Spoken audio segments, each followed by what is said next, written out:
పక్షం స్ట్రాంగ్గా ఉంటే అధికార పక్షానికి భయం వేస్తుంది. అది ఇప్పుడు కనబడుతోంది, ప్రత్యక్షంగా కనబడుతోంది.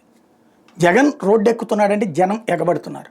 కాబట్టి జగన్ వెళ్ళేలోపే ఆ సమస్య పరిష్కరించాలి, లేకపోతే కష్టం.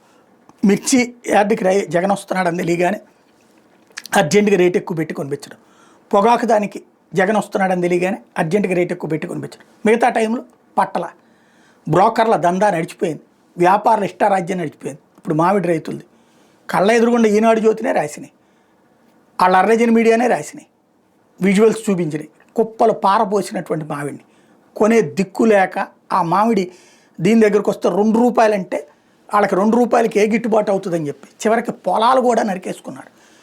అది అలాంటి దారుణమైన పరిస్థితుల్లో జగన్ అక్కడికి 9వ తారీఖు వస్తున్నాడని ప్రకటించారు. ఈలోపు ఏం చెప్పారు, అవన్నీ వైసీపీ వాళ్ళ ఫ్యాక్టరీలే అని తప్పుడు కథనాలు రాశారు. దానికి పెద్దిరెడ్డి కేసు పెట్టుకోండి అని చెప్పాడు. అవి తెలుగుదేశం వాళ్ళకి 90% అన్నాడు. దాంతో ఇంకేం చేయాలో అర్థం కాదు.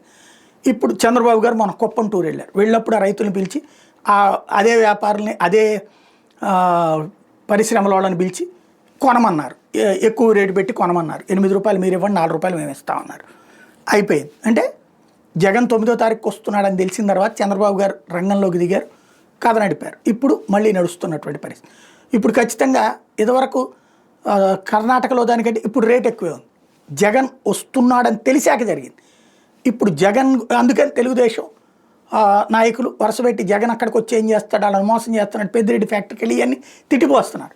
ఇదంతా ముందే చేస్తే ఈనాడు జ్యోతిలోని వార్త వచ్చిన తర్వాత అప్పుడే చేస్తుంటే గొడవ ఉండేది కాదు కదా, పరిష్కారం అయిపోయి ఉండేది కదా. జగన్ ప్రకటిస్తే చాలు సమస్య పరిష్కరించేందుకు పరుగులు పెడుతోంది ప్రభుత్వం. సొంత పత్రికల వార్తలు వచ్చినప్పుడే పరిష్కరించితే జగన్ రావాల్సిన అవసరమే ఉండదు. ఇది గుర్తుపెట్టుకుంటే బెటర్.